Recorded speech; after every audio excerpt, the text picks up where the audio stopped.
আসসালামু আলাইকুম। আপনি জানেন কি পাট, যাকে সোনালী আঁশ বলা হয়, বাংলাদেশের অর্থনীতিতে একসময় অত্যন্ত গুরুত্বপূর্ণ ভূমিকা পালন করত।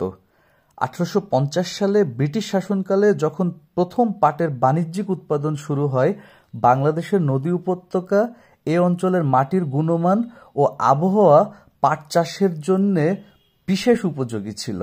1947 সালে ভারত ভাগের পর পূর্ব পাকিস্তান, যেটি কিনা আজকের বাংলাদেশ, পাটের প্রধান উৎপাদক হয়ে ওঠে।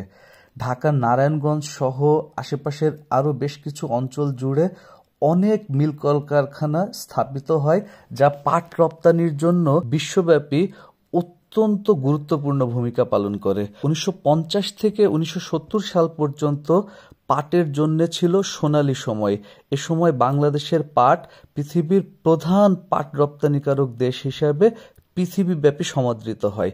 দেশের অর্থনীতির প্রধান চালিকা শক্তি ছিল এই পাট এবং পাটজাত পণ্য। প্রতি বছর বাংলাদেশ থেকে প্রায় 33 লক্ষ বেল পাট রপ্তানি করা হতো, যেটি কিনা সারা বিশ্বের মোট চাহিদার 80% পূরণ করত। 1951 সালে বাংলাদেশ থেকে পাট ও পাটজাত রপ্তানির পরিমাণ ছিল $124.3 মিলিয়ন, যা দেশের মোট রপ্তানি আয়ের 70%-এরও বেশি ছিল। তাই আসুন পাটকে জানি, পাটকে ভালোবাসি, জুট লাভারের সাথেই থাকি।